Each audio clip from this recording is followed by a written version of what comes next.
shadow plate colour ব্যৱহাৰ কৰিব পাৰি নে নোৱাৰি এই কথাখিনি বৰ জানিবলগীয়া কথা কালাৰ কথাটো ক'লে কৈছিলে তেখেতে যে কালাৰ আমি প্ৰকৃতিত কি দেখা পাওঁ আমি সেউজীয়া দেখিছোঁ প্ৰকৃতিৰ সেউজীয়া গছবোৰ ওচৰত থকা গছডাল অলপ সেউজীয়াটোত হালধীয়া পৰিচয়টো বেছি থাকে ভাগটো তাৰপিছত হালধীয়াটো কমি গৈ অলপ সেউজীয়া হয়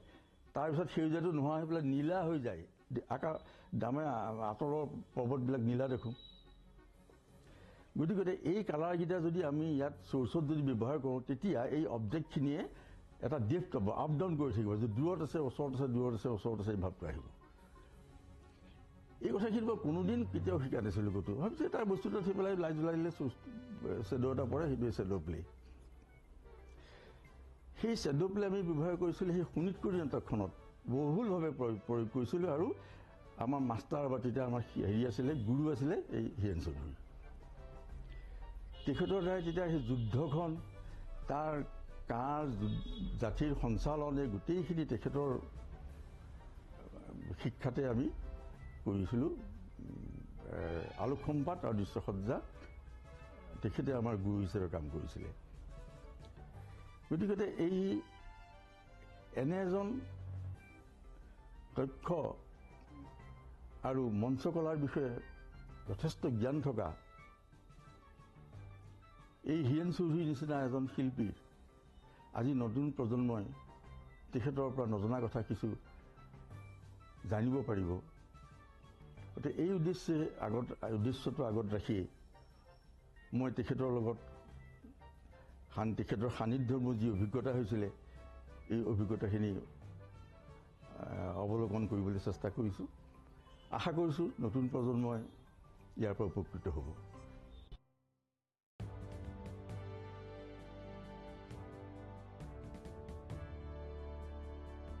জ্যোতি ফণী বিষ্ণুৰ পাছত তেজপুৰত আন এজন সৰ্বগুণ সম্পন্ন ব্যক্তিৰ আৱিৰ্ভাৱ হৈছিল তেখেত আছিল হীৰেণ চৌধুৰী তেখেত একেধাৰে অভিনেতা লিখক আবৃত্তিকাৰ মঞ্চসজ্জাত পৰিণত পোহৰ নিয়ন্ত্ৰক নাট্যকাৰ আছিল ফণী শৰ্মা বিষ্ণুৰাভা তুলসী দাস চন্দ্ৰধৰ গোস্বামী আদি অভিনেতাৰ পাছত অভিনয়ত এক নতুন ধাৰাৰ সৃষ্টি কৰি সকলোকে চমক খুৱাইছিল হীৰেণ চৌধুৰীয়ে সম্পূৰ্ণভাৱে স্বাভাৱিক অভিনয়েৰে দৰ্শকক অভিভূত কৰিব পাৰিছিল হৰটনৰ চাহাব বেবী গোলাম অলিম্পিক কলিগাই আৰু নাম পাহৰা নাটকত কৰা অভিনয় এজন দক্ষ আৰু পটু অভিনেতা হিচাপে তেখেত সকলোৰে আপোন হৈ পৰিছিল কেৱল অসমতে নহয় সুদূৰ কলিকতাৰ অভিনয় জগতত সুখ্যাতি অৰ্জন কৰিছিল কলিকতাৰ সেই সময়ৰ প্ৰখ্যাত অভিনেতাই অহিন্দ্ৰ চৌধুৰী নাট্য দলত তেখেতে কৰা অভিনয়ৰ কলিকতাবাসীক মুগ্ধ কৰিব পাৰিছিল অহিন্দ্ৰ চৌধুৰীয়ে হীৰেণ চৌধুৰীক কলিকতাত নিগাজিকৈ বাস কৰি তেখেতৰ দলৰ অভিনেতা হিচাপে নিগাজিকৈ থকাৰ প্ৰস্তাৱ দিছিল কিন্তু হীৰেণ চৌধুৰী আছিল স্বাধীন চিতীয়া মনৰ লোক কাৰো তলত থকাৰ স্পৃহা মুঠেই নাছিল তদুপৰি তেখেতৰ পানাভ্যাস আছিল প্ৰচুৰ সেই অভ্যাসৰ ফলতেই তেখেত যিমান দূৰ আগবাঢ়িব লাগিছিল সিমান দূৰ আগবাঢ়িল এক নিৰ্দিষ্ট সীমাত ৰৈ গ'ল কিন্তু যিখিনি কৰিলে তাতেই তেখেতৰ প্ৰতিভাৰ সূৰ্যই পোহৰাই তুলিছিল কিন্তু প্ৰতিভাৰ অৱমৃত্যু ঘটিল তেখেতৰ খামখেয়ালী স্বভাৱ আৰু পানাভ্যাসৰ বাবে আটাইতকৈ ডাঙৰ কথা হ'ল নতুন প্ৰজন্মই হীৰেণ চৌধুৰী সম্পৰ্কে বিশেষ একো জানিব পৰা নগ'ল তেখেতৰ অভিনয় সম্পৰ্কে আলোচনা বিলোচনাও নহ'ল বা হোৱা নাই মোৰ মনত এতিয়াও হীৰেণ চৌধুৰীৰ অভিনয়ে ৰেখাপাত কৰি থাকে তদুপৰি হীৰেণ চৌধুৰী এজন সমাজ সচেতক লোক আছিলে